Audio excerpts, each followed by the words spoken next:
Jadi seperti ini alatnya. Ini adalah setrum 5 ampere sistem kejut, input AC DC atau bisa menggunakan aki dan juga bisa menggunakan PLN. Untuk spesifikasi alatnya ini di sini adalah input ke aki, ini soket ke aki, menggunakan alat seperti ini. Ini konektornya ya, anunya, sambungannya masuk ke konektor, terhubung ke aki, sekring sama saklar DC atau saklar akinya. Ini lampu indikator. Ini adalah stop kontak. Di sini sudah mengeluarkan arus 220 volt ketika alatnya sudah aktif. Di sini victim penempatan lampu pijar yang berfungsi sebagai sinyal. Kemudian di belakang di sini adalah input AC sama output kejut. Hitam ke tanah, merah ke kawat bentangan. Ya, oke. Lanjut ke pengetesan, kita menggunakan PLN dulu ya. Ini adalah cokan ke PLN. Ini adalah saklarnya. Ini saklar AC atau saklar PLN. Jadi kita langsung tancapkan ke soket, kita on-kan. Nah, setelah di-on-kan, di sini lampu power saklarnya juga menyala disertai dengan saklar power daripada alatnya juga menyala. Kita tes untuk stop kontaknya apa benar mengeluarkan arus 220 volt ya. Kita colokkan, kemudian kita on-kan saklar. Oke.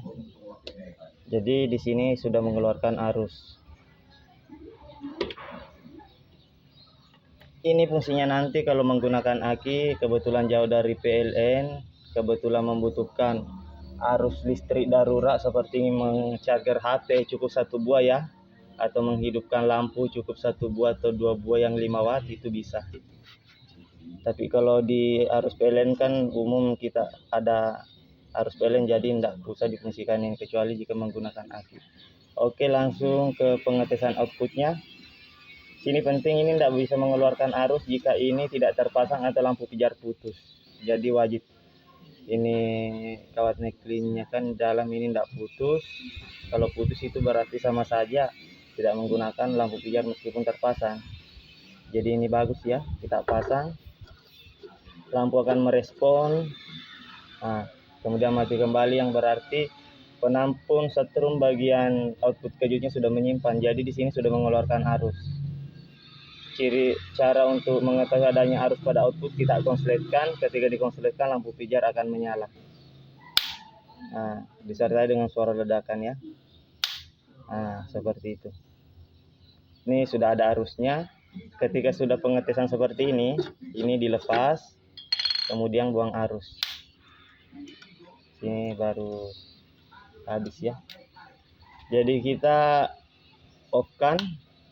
Nah, di sini juga akan mati, berarti ini sudah tidak menyala alatnya ya. Kita lanjut ke aki. Kita pakai seperti ini.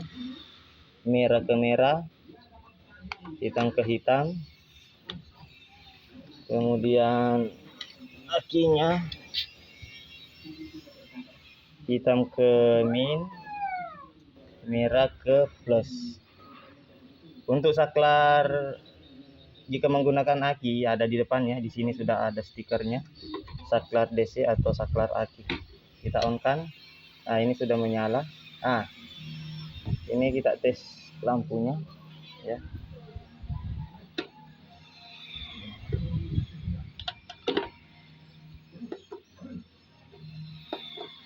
Oke. Ini sudah menggunakan aki ya.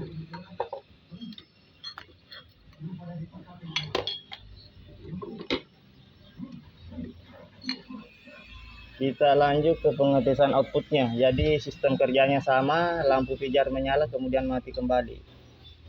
Itu tandanya bagian elko penyimpanan setrumnya sudah mengisi. Jadi di sini awas ya, ini sudah menyimpan setrum. Nah, seperti itu. Jika dikonsletkan, dia akan menyala, kemudian ada suara ledakan daripada outputnya. Namun jika sudah terpasang ke kawat, ini suara ledakan sudah tidak ada. Ya, seperti itu. Nah, seperti tadi, jika sudah dites, dilepas lampu pijar, ini jangan lupa dibuang arusnya karena di sini masih menyimpan setrum. Kalau tidak dibuang, jangan sampai dilupakan. Nah, ini bisa menyengat ini. Ya. Oke, demikian review singkat tentang alat setrum babi 5 ampere menggunakan box 10 ampere ya. Ini yang besar boxnya. Input AC dan DC atau input aki dan juga PLN. Demikian kita off-kan.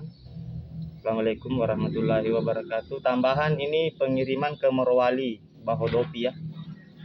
Di sana ada yang pesan, dia maunya seperti ini. Input PLN dan juga aki 5 ampere. Jadi ini 5 ampere, cuma boxnya pakai box yang 10 ampere karena jika yang 5 ampere itu rangkaian daripada input AC-nya ini tidak muat jika menggunakan box yang 5 ampere. Jadi kita pakai box yang 10 ampere. Demikian.